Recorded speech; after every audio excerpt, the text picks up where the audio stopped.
पंक्ति के साथ कि यदि राजनीति के कुटिल चालों से विस्थापित मारा जाएगा, यदि राजनीति के कुटिल चालों से विस्थापित मारा जाएगा तो याद रखिएगा सभी मंत्रियों सभी विधायकों का परोस सदियों तक धिक्कारा जाएगा, सदियों तक धिक्कारा जाएगा। ऐसा नहीं होता है। आप एक बार चलिए मेरे साथ, हर जगह विस्थापित लाठियां खा रहे, गोली खाए अध्यक्ष महोदय, मामूली विषय नहीं है। सीधे सर पे गोली मारे गए केवल प्रक्रिया प्रक्रिया प्रक्रिया नहीं, मैं विश्वास करने वाला उस पर नहीं। अध्यक्ष महोदय आपको हाथ जोड़ के विनती करना है। ठीक है ठीक है ठीक है।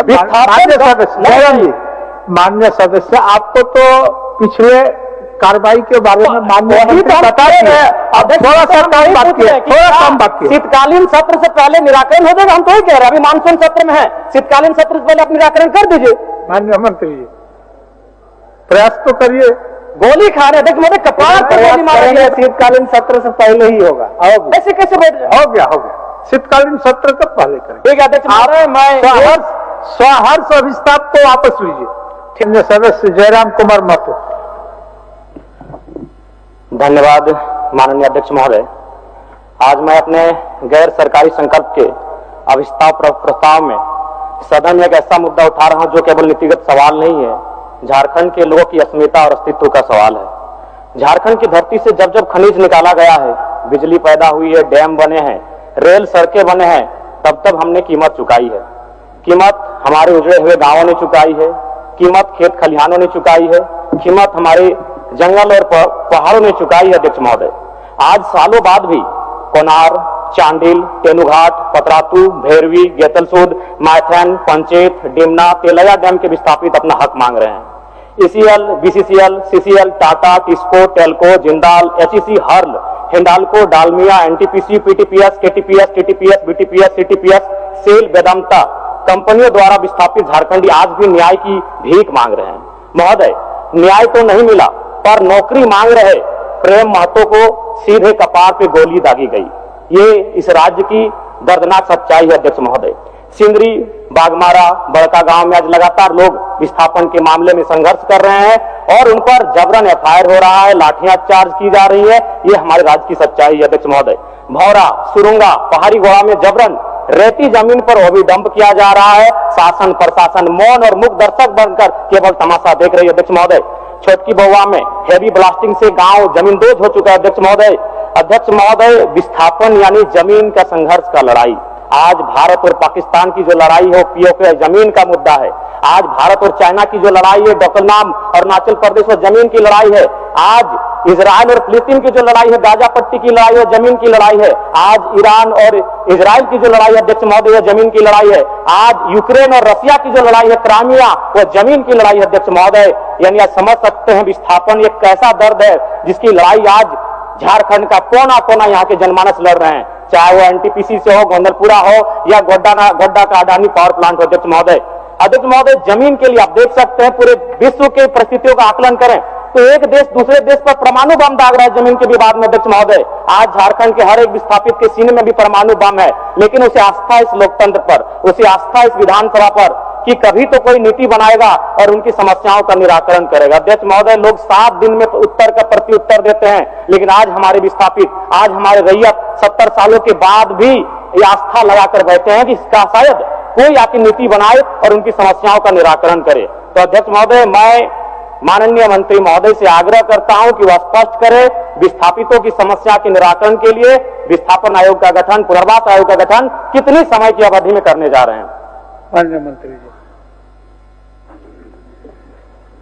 माननीय सदस्य ने जिन बातों को उठाया है विस्थापन की समस्या को लेकर के, और इन्होंने स्पष्ट पूछा है कि 90 दिन से अधिक बीत चुके हैं, सरकार विस्थापन आयोग गठन की तारीख तय करने के संबंध में वो जानकारी चाहते हैं।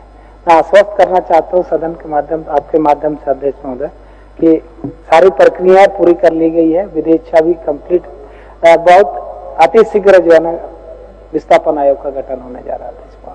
इसलिए माननीय सदस्य आग्रह करेंगे कि अभिस्ताव को वापस लें। अध्यक्ष महोदय, मैं आपको जानकारी दे दूं कि आज से ठीक 3 महीना पहले बजट सत्र चल रहा था और उसी बजट सत्र में हमारे माननीय विधायक जी बैठे हैं रोशनलाल चौधरी बड़का गांव से, इन्होंने यही प्रश्न किया था और माननीय मंत्री महोदय का उत्तर था 90 दिनों के अंदर विस्थापन आयोग का गठन किया जाएगा। तो कैसे मान लिया जाए माननीय मंत्री महोदय? मैं आपका आदर करता हूं, आपका सम्मान करता हूं, आप मेरे बड़े भाई स्वरूप हैं, लेकिन सरकार की कथनी और करनी में बहुत बड़ा अंतर है अध्यक्ष महोदय। इनका यही सवाल था और माननीय मंत्री महोदय का उत्तर था कि 90 दिनों के अंदर विस्थापन आयोग का गठन कर लिया जाएगा। 90 दिन समाप्त हो चुके हैं, तो मैं कैसे विश्वास करूं कि किन 90 दिनों में आप विस्थापन आयोग का गठन करेंगे अध्यक्ष महोदय? इसीलिए मैं चाहता हूं कि आज वो स्पष्ट कहें कि कब तक इन नीतियों का निराकरण करेंगे। माननीय मंत्री जी, 90 दिन के अंदर विस्थापन आयोग निर्माण करने के लक्ष्य में आप क्या क्या एक्सरसाइज किए हैं, क्या क्या किए हैं, कहां तक किए हैं, जानकारी दे दीजिए। अध्यक्ष महोदय, सारी प्रक्रिया नियमावली की गठन हो चुकी है, विधि विभाग से परामर्श हम लोग प्राप्त कर चुके हैं, कार्मिक विभाग से, मैंने प्रक्रियाधीन है कैबिनेट की प्रक्रिया में, इसलिए मैं आश्वस्त कर रहा हूं कि बहुत जल्द अति शीघ्र विस्थापन आयोग की गठन हो। माननीय सदस्य अपना विस्तार वापस करें। ठीक अध्यक्ष महोदय, अध्यक्ष जयराम जी, समय ज्यादा नहीं, महत्वपूर्ण विषय है महोदय, आप आप ही को सहयोग कर रहे हैं। 90 दिन के अंदर जो मंत्री जी का आश्वासन सदन के अंदर था, उसमें कुछ दूर तक चले हैं, लेकिन अंतिम जगह पर नहीं पहुंचे हैं, बहुत शीघ्र पहुंचेंगे, यही आप थोड़ा सा समय लूंगा। चलिए अध्यक्ष महोदय, ये गंभीर विषय है। गोंदलपुरा में लोग 1000 दिनों से धरना पर बैठे हैं, 13 माइल में लोग धरना पर बैठे हैं, यानी नगरी में भी लोग विस्थापन को लेकर आंदोलन करिए, गंभीर विषय। अध्यक्ष महोदय, मैं चाहता हूं कि नीति में यह तय होना चाहिए कि भूमि अगर छीनी जाएगी तो भूमि के बदले भूमि मिले, उचित मुआवजा मिले, हर प्रभावित परिवार को रोजगार की गारंटी मिले। ये आपका मांग है, ये अलग विषय है, ये आपका मांग है, आप किसी भी प्लेटफॉर्म में इस मांग को रख सकते हैं, ये अलग विषय। मैं सुझाव देना चाहूंगा। क्वेश्चन आपका है, एक सुझाव, अभिस्ताप जो है, उस अभिस्ताप के परिप्रेक्ष्य में माननीय मंत्री आपको आश्वस्त करेंगे कि कितने दिनों के अंदर ये बाकी जो काम है इसको कर लेंगे। चलिए, बाकी काम जो बचा है, हमने तो स्पष्ट कहा अध्यक्ष महोदय, इसमें समय सीमा की बात ही नहीं है, प्रक्रियाधीन है ये कैबिनेट के लिए। बहुत जल्द यथा शीघ्र हम लोग गठन करने जा रहे हैं। हो जाएगा, हो जाएगा। एक मिनट समय दे दिया जाए, 1 मिनट बोलिए। मैं माननीय मंत्री महोदय से जो मामले वर्षों से लंबित हैं, उनके निष्पादन के लिए ट्रिब्यूनल कोर्ट का निर्माण किया जाए।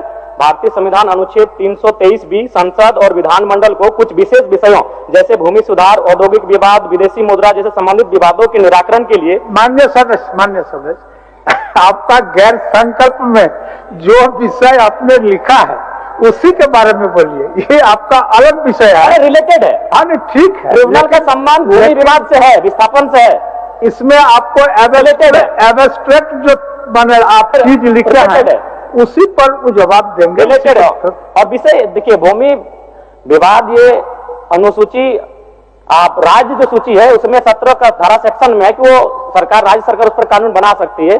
तो मैं समझ नहीं आ रहा कि माननीय मंत्री महोदय पिछली बार भी 90 दिन समय मांगे थे, माननीय जिस विषय को बोल रहे हैं वही विषय को लाए थे हमारा रजक जी, उमाकांत रजक जी, और उसी पर थोड़ा सा भिन्न था वो।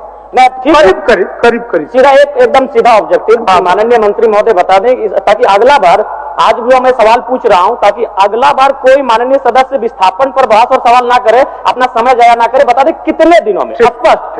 ये सवाल फिराकर 2-3 माननीय सदस्य आज लेकर आए हैं। ठीक, माननीय मंत्री जी, हमने स्पष्ट कह दिया अध्यक्ष महोदय, इसमें और यथि शीघ्र मैंने कह दिया, प्रक्रियाधीन है कैबिनेट के प्रक्रिया में, तो इसलिए उस पर समय नहीं दिया जा सकता। वो 1 महीना भी हो सकता है, 3 महीना भी हो सकता है, लेकिन गठन की प्रक्रिया है, तुरंत हम लोग करने जा रहे हैं, तुरंत करने जा रहे हैं। ठीक है, मान लीजिए अब भी तुरंत, फिर भी 15 दिन 45 दिन। अच्छा, तुरंत जब बोल दिए तो तुरंत का शब्द 2-4 साल थोड़ा होता है, तुरंत मतलब अगले सत्र से पहले मान लें, अगले सत्र जब हम लोग शीतकालीन सत्र में सदन में बैठेंगे, इससे पहले हम मान लें कि माननीय मंत्री महोदय निराकरण हो जाएगा, करने जा रहे हैं। राज्यहित में आपकी भी चिंता और भी माननीय सदस्यों की चिंता को विशेष ध्यान देते हुए इस राज्य में लाखों लोग जो विस्थापित हुए उनके साथ न्याय हो, सरकार गंभीर है और हम लोग गठन करने जा रहे हैं, इसलिए आप इस को वापस करें। माननीय अध्यक्ष महोदय, ऐसा नहीं होता है, आप एक बार चलिए मेरे साथ, हर जगह विस्थापित लाठियां खाए, गोली खाए अध्यक्ष महोदय, मामूली विषय नहीं है। सीधे सर पे गोली मारेगा विस्थापन के नाम पे। जयराम जी, केवल प्रक्रिया प्रक्रिया प्रक्रिया नहीं, मैं विश्वास करने वाला उस पर नहीं। अध्यक्ष महोदय, आपको हाथ जोड़ के विनती करते हैं। ठीक है ठीक है ठीक है। विस्थापन माननीय सदस्य जयराम जी, माननीय सदस्य, आपको तो पिछले कार्रवाई के बारे में माननीय मंत्री बता रहे हैं। अब थोड़ा सा कम बात किया, थोड़ा कम बात किया। शीतकालीन सत्र से पहले निराकरण हो जाएगा, हम तो ही कह रहे हैं। अभी मानसून सत्र में है, शीतकालीन सत्र से पहले आप निराकरण कर दीजिए। माननीय मंत्री जी, प्रयास तो करिए। गोली खा रहे अध्यक्ष महोदय, कपार पर गोली मारेंगे। शीतकालीन सत्र से पहले ही होगा। ऐसे कैसे बैठ जाए? हो गया शीतकालीन सत्र कब पहले करें? ठीक है अध्यक्ष महोदय, मैं स्वहर्ष अभिस्ताप को वापस लीजिए। ठीक है अध्यक्ष महोदय, एक पंक्ति के साथ कि यदि राजनीति के कुटिल चालों से विस्थापित मारा जाएगा, यदि राजनीति के कुटिल चालों से विस्थापित मारा जाएगा तो याद रखिएगा सभी मंत्रियों सभी विधायकों का परोस सदियों तक धिक्कारा जाएगा, सदियों तक धिक्कारा जाएगा। मैं इन्हीं शब्दों के साथ अपने अभिस्ताव को वापस लेता हूं। माननीय सदस्य क्या है?